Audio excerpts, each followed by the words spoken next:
Olá, meu amigo, minha amiga, um grande abraço em todos vocês que estão aqui no nosso Portal do José. E hoje eu quero enfrentar com vocês aqui algumas questões que de vez em quando aparecem na nossa frente, né?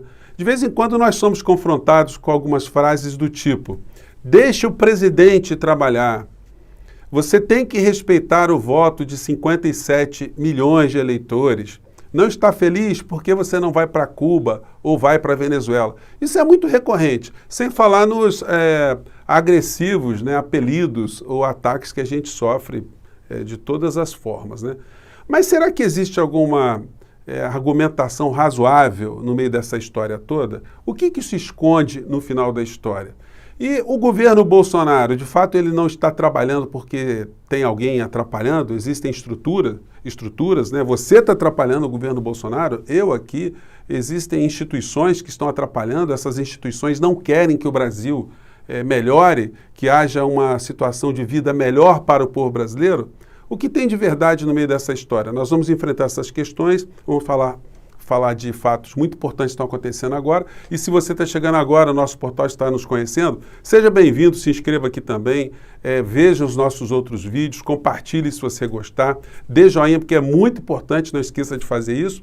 E mande seus comentários, as suas opiniões, porque aqui são sempre lidas e são sempre consideradas. Gente, essas questões todas iniciais, elas partem de premissas absolutamente falsas. Em primeiro lugar, as pessoas que acham que quando você critica um presidente da República porque ele recebeu mais de 57 milhões de votos, você está errado.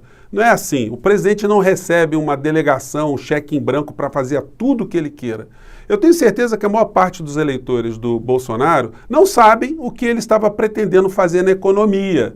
Se as pessoas estavam cientes que ele queria privatizar todos os aeroportos, todas as rodovias, que nós vamos ter que pagar pedágio em todas as rodovias importantes do nosso país, que o custo da energia elétrica está atrelado ao dólar, que o combustível está atrelado ao dólar, se isso é certo, se isso é errado, se o povo queria de fato terminar com a previdência social, com direitos trabalhistas, se o povo quer arma para todos os lados. Será que todo mundo estava ciente quando o Bolsonaro foi eleito que era isso que ia acontecer no nosso país? Eu tenho certeza, você sabe também, que não.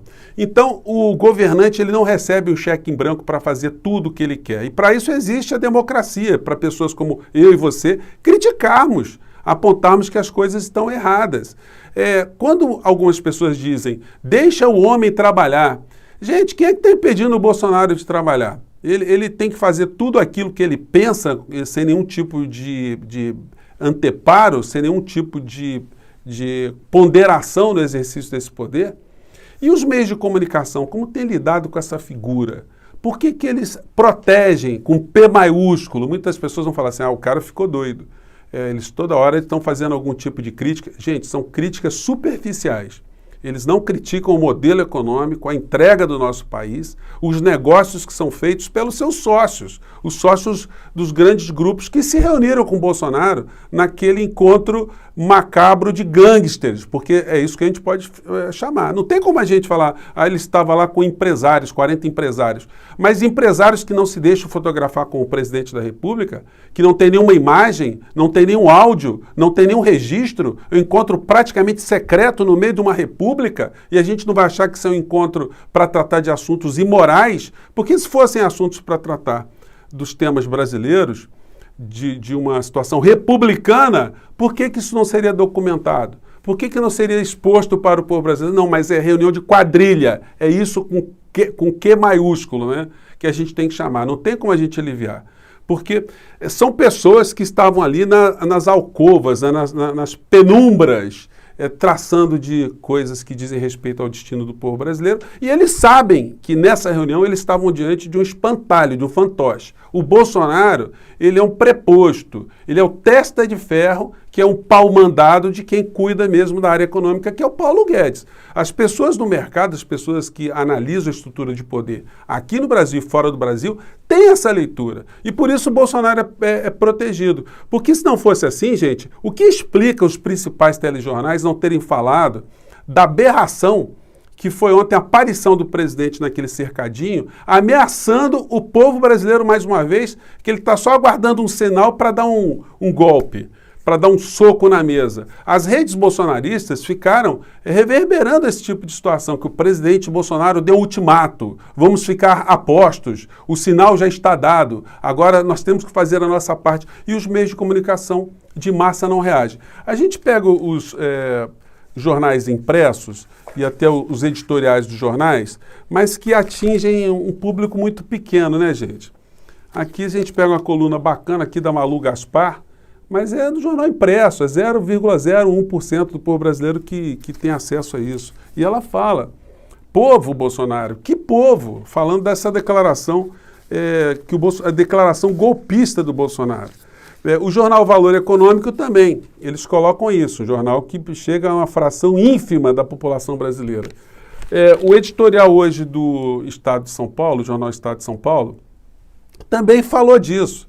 Eles comentam em determinado ponto desse editorial. Como sempre, é difícil entender exatamente o que quis dizer o presidente Bolsonaro, cuja dificuldade com o idioma pátrio e com o raciocínio lógico é conhecida de todos, mas é cristalina a tentativa de intimidar os demais poderes. Quando ele diz assim, né, que o Brasil está no limite, o pessoal fala que eu devo tomar uma providência, estou aguardando o povo dar uma sinalização. Então, esse tipo de comportamento golpista do presidente da República não é tratado jornalisticamente. O que aconteceu com o jornalismo lá? Será que eles fazem isso inocentemente? Será que William Bonner, que é redator-chefe do Jornal Nacional, os outros editores-chefes ali de outros telejornais e até de outras TVs também, eles se reúnem, analisam essa fala golpista do Bolsonaro e acham que isso não deve ser noticiado, que o povo não deve saber, que isso não deve ser criticado? Os partidos políticos, eles não são mostrados também na sua oposição a esse tipo de comportamento. Porque o PDT entrou com uma ação contra o Bolsonaro, pedindo impeachment do Bolsonaro pela conversa com Cajuru, pelo assunto de ontem, o PSOL com 5 deputados também ingressaram com uma interpelação, também junto ao Supremo Tribunal Federal, contra o presidente da República, mas o povo não fica sabendo de nada. Então dá a impressão que no Brasil, de fato, nós não temos oposição. Aquilo que não é visto não é percebido e a gente não tem a possibilidade de ver o que está acontecendo no nosso país. Quando as pessoas dizem, deixa o homem trabalhar. Gente, quando você contrata alguém para a sua empresa, você que é pequeno empreendedor, você que tem oficina mecânica, você tem um bar, tem um restaurante, você deixa o funcionário fazer tudo aquilo que ele quer? É assim que funciona? Ou você tem uma diarista na sua casa, uma empregada doméstica, tudo aquilo que ela quiser fazer, ela vai fazer, você não orienta, você não fiscaliza, você não coloca o rumo do que você quer? É a mesma coisa na presidência da República. Se o presidente da República está matando pessoas no nosso país, é dever nosso republicano de fazer as críticas. Isso aí tem que ser interpretado de uma forma absolutamente natural dentro de uma democracia. Vocês imaginem só um grupo de policiais entrando numa comunidade, dando tiros para todos os lados, matando uma série de pessoas e algumas pessoas aqui olhando lá de fora dizendo, deixa os caras trabalharem. Como deixa os caras trabalharem? Estão fazendo as coisas erradas. A gente tem que pontuar isso. Gente, os principais órgãos institucionais do planeta estão se movimentando. Olha o Parlamento Europeu hoje, gente, numa situação extremamente bombástica, né? Bolsonaro é grande responsável por desastre da Covid, diz vice-presidente da delegação do Parlamento Europeu para o Brasil. E outra matéria aqui, no Parlamento Europeu, Bolsonaro é acusado de crimes contra a humanidade. Gente, isso não é pouca coisa.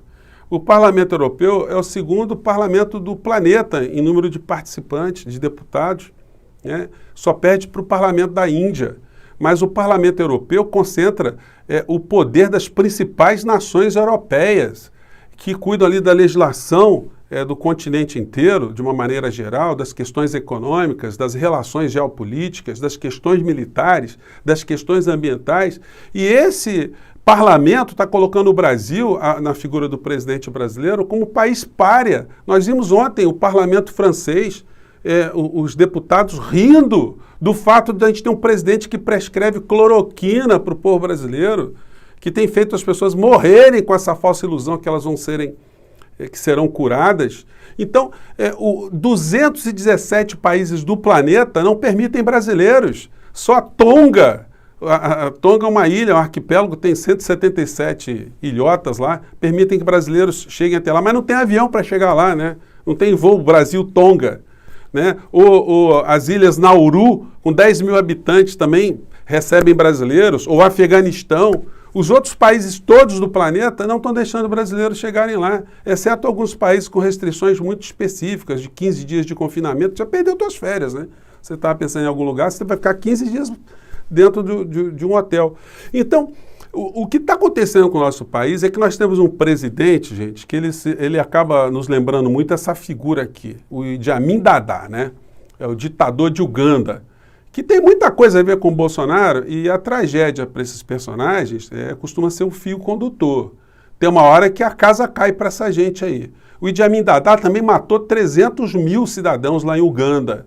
Ele também era acusado de nepotismo, de ter colocado os parentes dele todos dentro do governo, só andava com séquito de puxa-sacos ao lado dele o tempo todo, tinha hábitos estranhos, era uma pessoa que não tinha receio de parecer ridículo, né? À toa que tem uma foto cheia de medalhas sem nunca ter lutado nada. Uma pessoa que, assim como Bolsonaro, ele veio de baixo dentro das Forças Armadas, ele era cozinheiro no exército de Uganda e no final da história ele destroçou a economia de Uganda e acabou morrendo no exílio, sem poder ser enterrado na sua terra natal. Então, a justiça, ela demora, mas ela acaba chegando por muitos canais.